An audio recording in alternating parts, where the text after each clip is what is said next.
认识耶稣是我一生最美的祝福。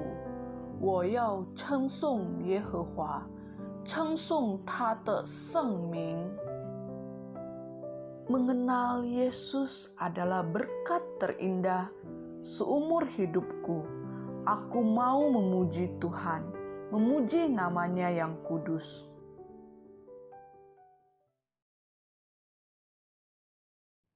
Shalom jemaat yang dikasihi Tuhan. Di tengah-tengah situasi dan kondisi yang saat ini sulit, ataupun juga kita mengalami keadaan yang tidak menentu, kekhawatiran, masalah, tantangan, tetapi kita tetap bersyukur bahwa kita masih ada di dalam perlindungan Tuhan. Dan mari saat ini kita mau datang di hadapan Tuhan untuk memuji, menyembah, dan juga kita mengucapkan rasa syukur kita di hadapan Tuhan. Kita mau fokus untuk datang menyembah Dia. Mari kita mengangkat pujian kita yang berkata, Bapa Engkau sungguh baik. Kita bersyukur karena Tuhan yang sudah memelihara kehidupan kita, yang sudah menerima berkat Tuhan. Dan bila kita mau bersyukur di hadapan Tuhan saat ini. Bapa,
Mari jemaat kita bersatu dalam doa. Bapa dalam surga, Bapa yang kami sembah di dalam nama Tuhan Yesus. Saat ini kami datang di hadapan-Mu Tuhan untuk bersyukur karena Engkau yang selalu memelihara kehidupan kami semua Tuhan. Engkau Allah yang tidak pernah berhenti untuk menyatakan kasih setia-Mu Tuhan. Dan kalau kami saat ini masih boleh ada, kami masih boleh diberikan kesehatan, kekuatan, Tuhan, itu semua daripada-Mu Tuhan. Kami bersyukur bahwa kami punya Allah yang hebat. Kami punya Tuhan yang luar biasa, Tuhan yang kami sembah. Terima kasih Tuhan. Saat ini kami datang di hadapan-Mu dengan rasa ucapan syukur bahwa kami masih boleh ada, kami masih diberikan kesempatan untuk memuji dan menyembah Engkau. Kami beribadah Tuhan di tempat kami masing-masing, tetapi biarlah roh kami Tuhan satu di dalam Engkau Tuhan. Terima kasih Bapa, dan biarlah Tuhan kami boleh tetap fokus untuk beribadah. Tuhan berikan kami kekuatan, kesehatan, dan Tuhan berkati jemaat-Mu Tuhan dimanapun kami berada. Tuhan yang terus melindungi kami, dan biarlah kami pun Tuhan tetap menjadi anak-anak-Mu Tuhan, anak-anak kesayangan-Mu, anak-anak yang menjadi berkat Tuhan dimanapun kami berada ya Bapa. Terima kasih Tuhan Yesus, kami menyerahkan jam-jam ibadah ini, dan biarlah hati kami, pikiran kami tetap fokus di hadapan Tuhan untuk memuji Engkau, untuk menyembah Engkau. Terima kasih Bapa, hanya di dalam nama Tuhan Yesus, Juru Selamat kami yang hidup, kami sudah berdoa dan mengucap syukur. Haleluya. Amin.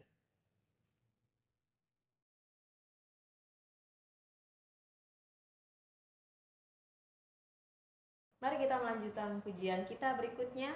Kita mau angkat pujian yang berkata, masuk gerbangnya bersyukur. Sebab Tuhan, Dia Allah yang baik, dan anugerahnya kekal untuk selama-lamanya. Masuk gerbangnya bersyukur dengan penuh pujian, bersuka di hadiratnya, nyanyi besarkan agung namanya, pujian tiuplah sangkakala, musik dan tarian.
Mari kita siapkan hati kita saat ini untuk mendengarkan kebenaran firman Tuhan. Kita mau mengangkat pujian yang berkata, Firman-Mu pelita bagi kaki.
Shalom saudara, kita bersyukur kita masih diberi kesempatan untuk boleh bersama-sama beribadah, sekalipun hanya lewat online. Tema kita pada hari ini yaitu mengalami Roh Kudus. Sebelum kita berlanjut untuk merenungkan tema ini, kita memahami dulu siapakah Roh Kudus. Kita membaca firman Tuhan, namun sebelumnya mari kita berdoa minta pimpinannya. Bapa di dalam surga, kami pertaruhkan waktu ke depan ini ke dalam tangan-Mu, pakai hamba-Mu yang terbatas ini. Kau tolong Roh Kudus yang boleh menerjemahkan, menuntun jalan pikiran kami, agar supaya kami memahami dan sungguh-sungguh di dalam setiap kehidupan kami boleh mengalami akan Roh Kudus. Terima kasih Bapa, kami pertaruhkan waktu ke depan dalam tangan-Mu. Di dalam nama Tuhan Yesus kami berdoa. Amin.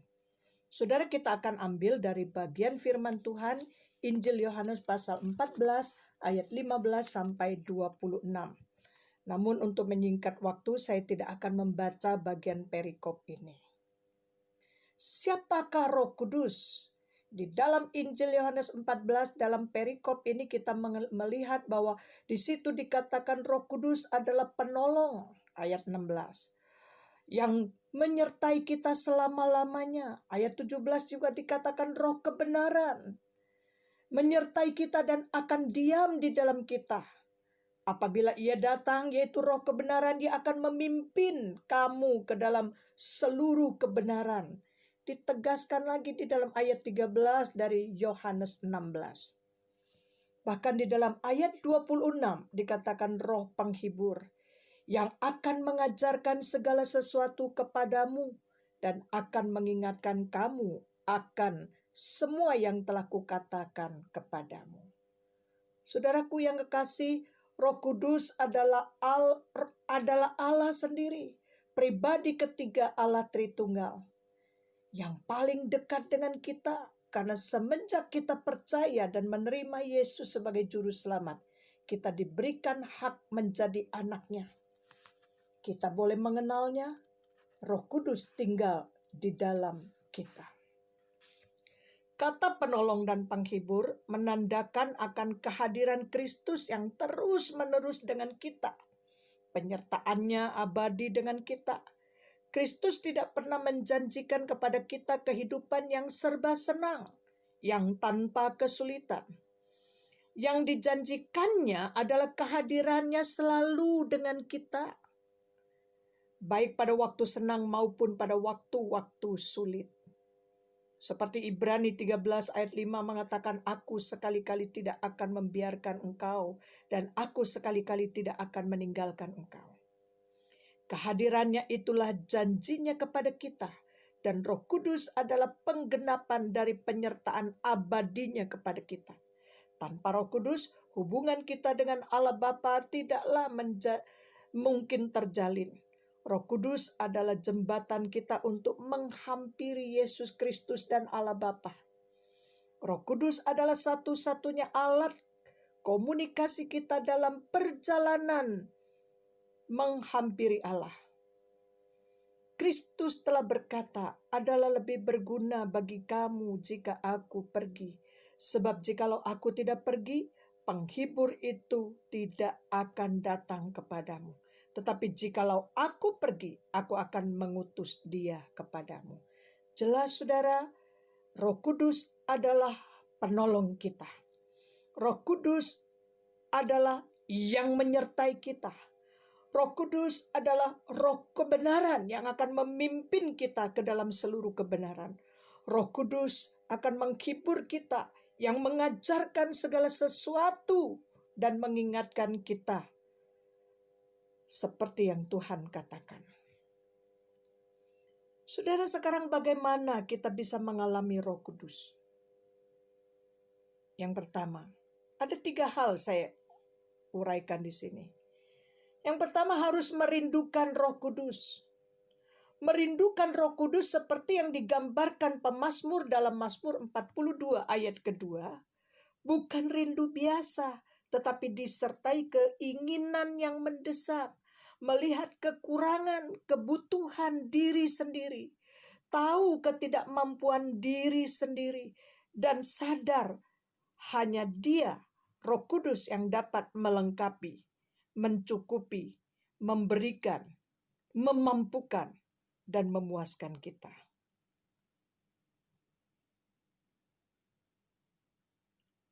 Contoh di dalam Alkitab, yaitu perempuan yang mengalami pendarahan selama 12 tahun, dan dia sudah berobat ke berbagai dokter spesialis dan tidak membuahkan hasil. Bahkan Alkitab mencatat keadaannya semakin memburuk. Perempuan itu lalu menyadari dia pernah mendengar nama Yesus, dan dia dengan iman percaya pasti tahu hanya Dialah satu-satunya penolong. Hanya Dialah yang satu-satunya menjadi harapan bagi dia. Tumpuannya hanya kepada Tuhan Yesus. Lalu dia berpikir, apabila saya menjamah saja baju atau jubah Tuhan Yesus, aku akan segera disembuhkan. Saudara, di dalam perjalanan itu sekalipun ada banyak orang yang menegur dia ketika Tuhan Yesus berkata, siapa yang memegang jubahku karena ada kuasa yang keluar dari tubuhku. Murid-muridnya segera mengatakan, orang begitu berdesakan sekarang tanya siapa yang memegang jubahmu. Tetapi disitulah Tuhan tahu ada yang memegang. Dan di dalam kesempatan itulah wanita ini betul-betul telah mempraktekkan imannya itu, bahwa dia memegang jubah Tuhan Yesus, dia akan sembuh. Seketika itu juga dia ada aliran yang hangat dalam tubuhnya dan dia merasa dipulihkan. Saudara, seringkali kita tidak merindukan Roh Kudus karena kita tidak merasa tidak mampu. Kita merasa cukup kuat. Kita merasa tidak mempunyai kekurangan. Saudara, benarkah saudara mampu dan tidak membutuhkan Dia, sehingga saudara tidak juga merindukan Roh Kudus? Ada banyak orang hanya paham tentang Allah Tritunggal, paham ada Allah Roh Kudus, tetapi dalam kesehariannya Allah Roh Kudus itu jauh di sana, tetapi tidak pernah terlibat dalam kehidupannya. Sehingga tidak heran orang-orang macam ini tidak pernah mengalami, sepertinya Tuhan itu begitu jauh dari dia. Yehezkiel 36 ayat 26, kamu akan kuberikan hati yang baru dan roh yang baru di dalam batinmu. Dan aku akan menjauhkan dari tubuhmu hati yang keras, dan kuberikan kepadamu hati yang taat. Hati yang keras tidak mungkin mengalami Roh Kudus. Hanya hati yang lembut akan mengalami jamahan Roh Kudus. Saudara, betul di dalam ayat firman Tuhan ini. Itu sebabnya kita harus mohon kepada Tuhan agar supaya Dia memberikan kasih karunia-Nya,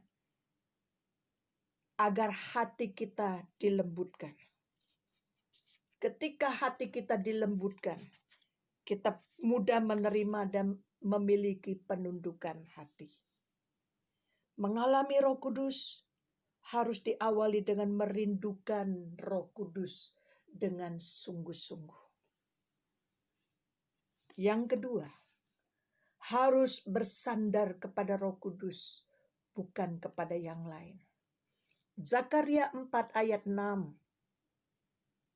menuliskan, maka berbicaralah ia, katanya, inilah firman Tuhan kepada Zerubabel, bunyinya, bukan dengan keperkasaan dan bukan dengan kekuatan, melainkan dengan Rohku, firman Tuhan semesta alam. Terjemahan bahasa Indonesia sehari-hari, bukan dengan keperkasaan dan bukan dengan kekuatan, itu diterjemahkan dengan bukan dengan kekuatan militer dan kekuatan sendiri. Sekalipun berita ini disampaikan kepada Zerubabel, itu dapat diterapkan kepada semua orang percaya. Kekuatan senjata, kekuatan militer, kuasa politik, dan kekuatan manusia tidak dapat melaksanakan pekerjaan Allah. Kita hanya dapat melaksanakan pekerjaannya jikalau kita diberi kuasa oleh Roh Kudus. Yesus memulai pelayanannya dengan kuasa Roh Kudus. Dan gereja diberi kuasa oleh Roh Kudus pada hari Pentakosta. Seperti beberapa minggu yang lalu kita sudah rayakan. Tercatat dalam Kisah Para Rasul 1 ayat 8 dan Kisah Para Rasul pasal kedua ayat 4. Seringkali manusia beranggapan keperkasaan dan kekuatan adalah unsur keberhasilan seseorang ataupun sebuah negara. Namun ayat di atas jelas memberitahukan bukan dengan keperkasaan, bukan dengan kekuatan militer, bukan juga dengan kekuatan diri, melainkan Rohku, kata firman Tuhan. Itu sebabnya kita harus sering bertanya kepada Tuhan ketika kita mau melayani. Tuhan, apa yang harus aku lakukan? Jangan pernah kita gegabah. Jangan pernah kita membanggakan akan potensi diri kita. Melakukan hanya memuaskan keinginan pribadi. Tidak seperti yang Tuhan mau. Mari kita bersandar kepada Roh Kudus, mencari kehendak-Nya, sebab Ia sendiri tahu apa yang hendak dilakukannya. Itu yang dituliskan di dalam Injil Yohanes pasal yang ke-6 ayat 6. Saudaraku, mari kita luangkan waktu lebih banyak lagi untuk membangun relasi dengan Tuhan. Bukan setiap kali kita hanya mencari di YouTube khotbah sana sini, khotbah yang ditayangkan oleh berbagai macam gereja. Betul, itu baik menambah pengetahuan. Tetapi untuk membangun relasi dengan Tuhan, kita harus luangkan waktu khusus pribadi dengan Dia.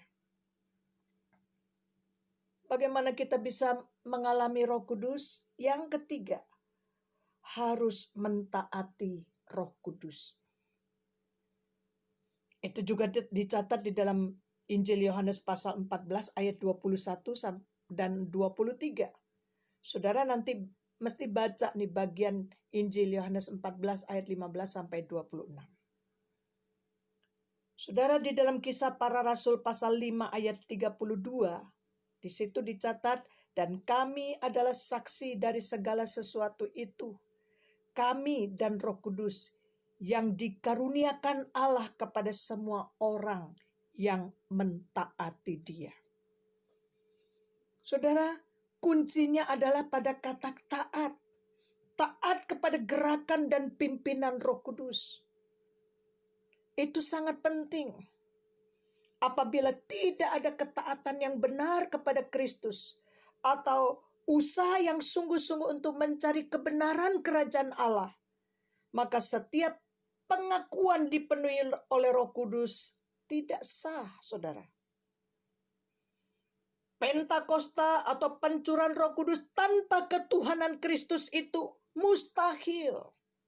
Karena Roh Kudus dengan penuh kuasa diberikan hanya kepada mereka yang hidup taat kepada namanya. Itu yang dicatat di dalam Roma 1 ayat yang ke-5. Saya akan bacakan ayat ini. Roma 1 ayat yang ke-5. Dengan perantaraannya kami menerima kasih karunia dan jabatan rasul untuk menuntun semua bangsa supaya mereka percaya dan taat kepada namanya. Saudara, berbicara dengan ketaatan ini, Tuhan Yesus telah memberikan contoh dan teladan bagi kita. Tadi ada satu kisah tentang perempuan pendarahan yang datang kepada Tuhan Yesus menjamah memegang jubahnya. Kita melihat mujizat itu akan terjadi ketika Tuhan Yesus juga merespon gerakan Roh Kudus itu. Dan segera dia melepaskan kuasa itu dan memberikan kepada wanita itu untuk mengalami mujizatnya. Demikian juga pada kali berikutnya ketika seorang buta yang bernama Bartimeus. Ketika Tuhan Yesus lewat di depan Bartimeus ini, dia segera berteriak, "Kasihanilah aku, ya anak Daud. Kasihanilah aku," dia terus berteriak. Sementara murid-muridnya memarahi dia dan menegur dia. "Jangan berteriak, kami sedang buru-buru." Tuhan Yesus sedang buru-buru untuk menuju ke tempat lain. Tetapi bagaimana dengan sikap Tuhan Yesus? Dia langsung meresponinya, gerakan Roh Kudus itu, dan mentaatinya. Sehingga Bartimeus pun mendapatkan pemulihan dan penyembuhan. Saudara, kita mau mengalami akan Roh Kudus, tidak terlepas daripada kerinduan kita, tidak terlepas daripada bersandar kepada Dia, dan juga tidak terlepas daripada ketaatan kita kepada Roh Kudus. Suatu kali seorang pengkhotbah ternama, yaitu Pendeta Reinhard Bonnke, dia berkhotbah dan memberikan pembinaan kepada para pendeta di Afrika. Praktis memang yang menjadi peserta semua adalah hamba-hamba Tuhan. Ketika dia selesai mengadakan pembinaan itu, segera akan menutup di dalam doa. Roh Kudus berbisik kepada pendeta Reinhard ini, engkau harus tantang karena ada orang-orang yang mau percaya. Pada saat itu bergumul pendeta Reinhard, bagaimana mungkin ini pendeta yang biasa kita layani, dan mereka adalah yang sudah melayani sudah begitu lama. Masa sekarang harus ada calling untuk menantang mereka percaya? Namun sebagai seorang hamba Tuhan yang biasa taat, dia pun taat kepada suara Roh Kudus itu, dan dia segera mengatakan, siapa di antara sekalian yang mau pada saat ini bertobat dan percaya kepada Yesus, angkat tanganmu. Segera juga para pendeta juga kebingungan.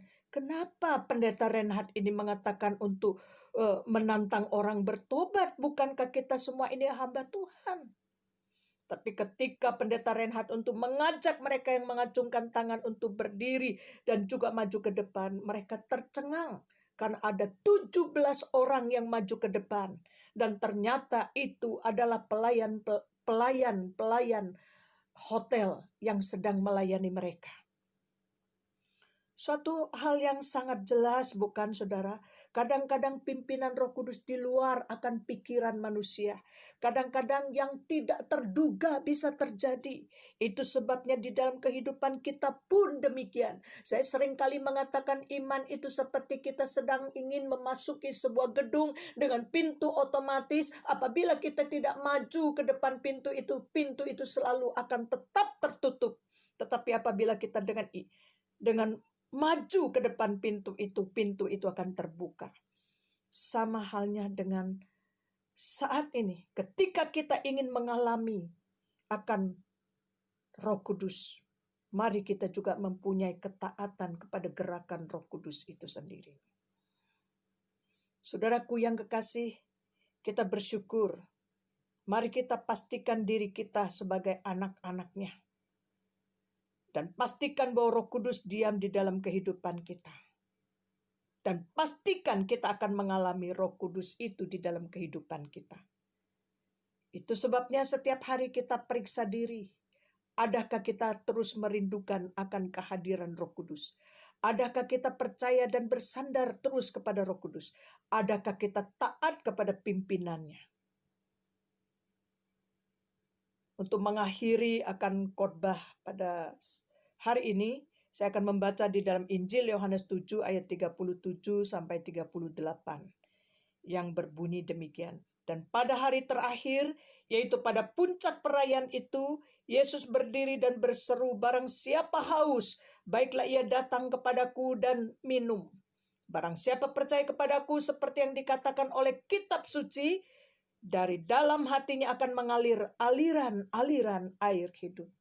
Itu sebabnya biarlah kita dipimpin oleh Tuhan untuk memiliki kehausan, agar supaya kita pun boleh menjadi berkat bagi banyak orang.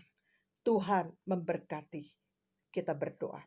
Terima kasih Tuhan, firman-Mu boleh meneguhkan kami. Kiranya Engkau sendiri akan terus menolong dan menuntun hidup kami. Demi nama Tuhan Yesus kami berdoa. Haleluya. Amin.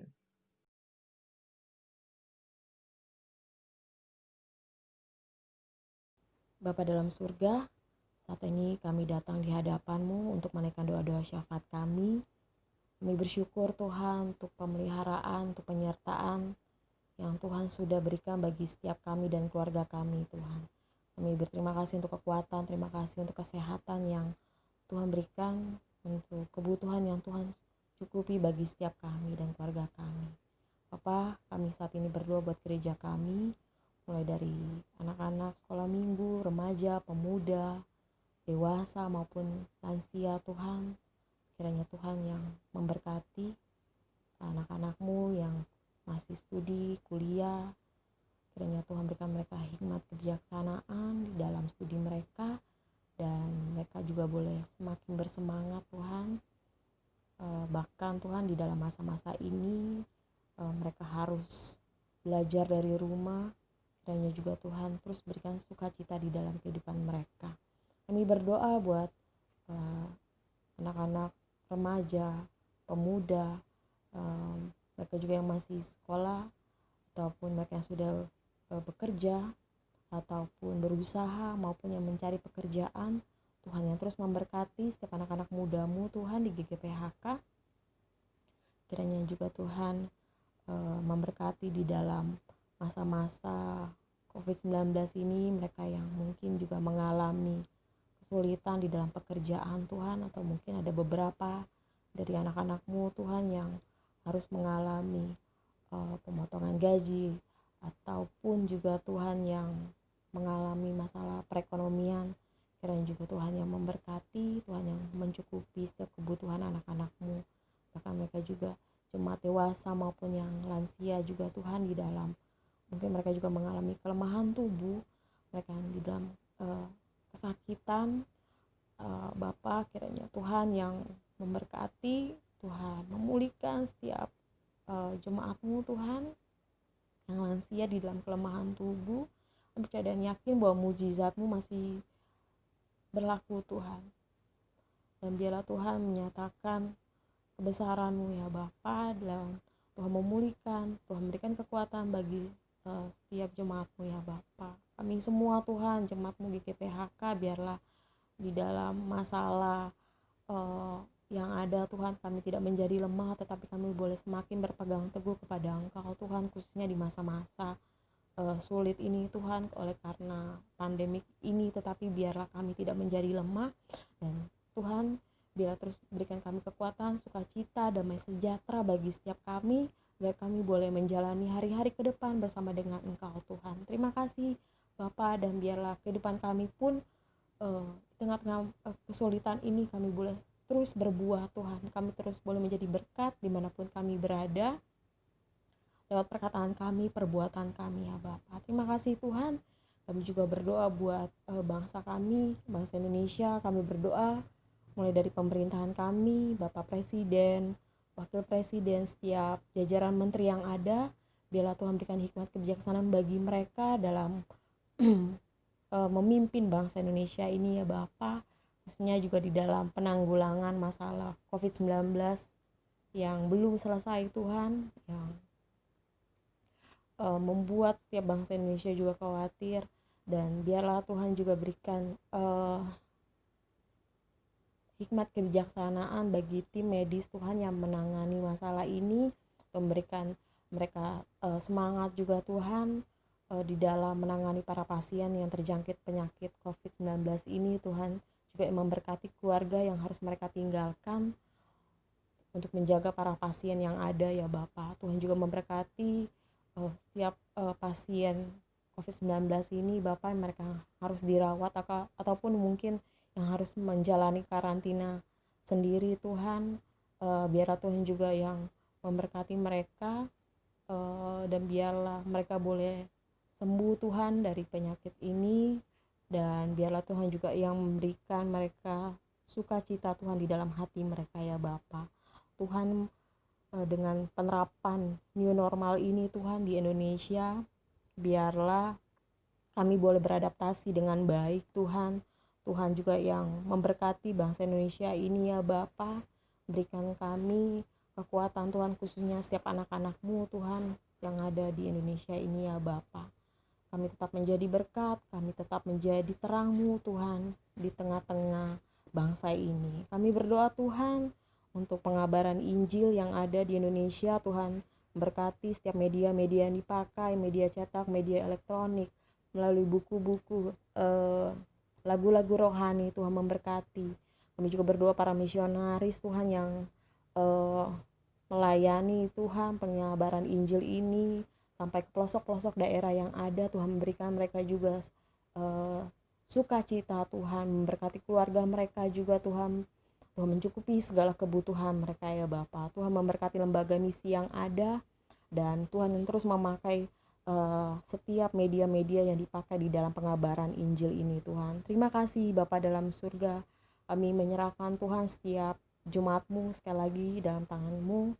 Biarlah kami Tuhan terus mengalami Engkau setiap hari, setiap waktu Tuhan. Terima kasih Bapa dalam surga, dan biarlah setiap doa-doa yang belum sempat kami naikkan, Tuhan, kami percaya dan yakin Engkau Allah yang Maha Tahu, Tuhan. Biarlah Tuhan juga yang menjawab setiap doa dan pergumulan setiap anak-anak-Mu tepat pada waktunya sesuai dengan kehendak dan rencana-Mu ya Bapa. Terima kasih, hanya di dalam nama Tuhan Yesus, Juru Selamat kami yang hidup, kami sudah berdoa dan mengucap syukur. Haleluya. Amin.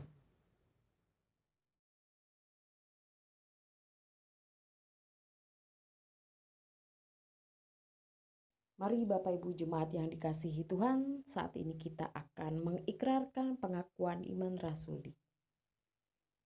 Aku percaya kepada Allah, Bapa yang Maha Kuasa, Khalik langit dan bumi, dan kepada Yesus Kristus anaknya yang tunggal, Tuhan kita, yang dikandung oleh Roh Kudus, lahir dari anak darah Maria, yang menderita sengsara di bawah pemerintahan Pontius Pilatus, disalibkan, mati dan dikuburkan, turun ke dalam kerajaan maut. Pada hari yang ketiga, bangkit pula dari antara orang mati, naik ke sorga, duduk di sebelah kanan Allah, Bapa yang Maha Kuasa. Dan dari sana ia akan datang untuk menghakimi orang yang hidup dan yang mati. Aku percaya kepada Roh Kudus, gereja yang kudus dan am, persekutuan orang kudus, pengampunan dosa, kebangkitan orang mati, dan hidup yang kekal. Amin.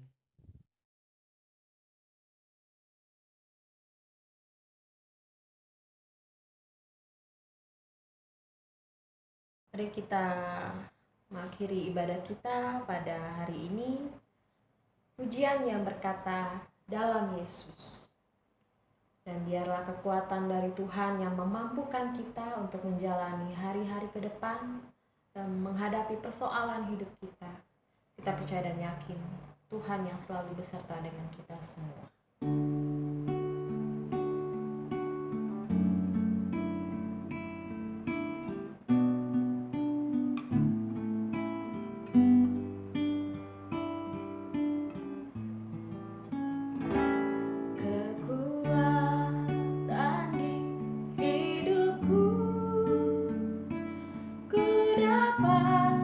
Dalam Yesus, Dia tak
Saudara, pada akhirnya mari kita bersama-sama mengarahkan hati kita dan menerima berkat dari Tuhan.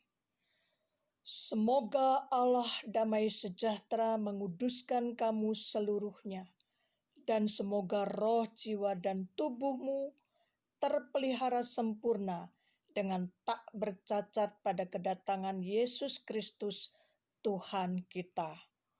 Haleluya! Puji Tuhan! Amin.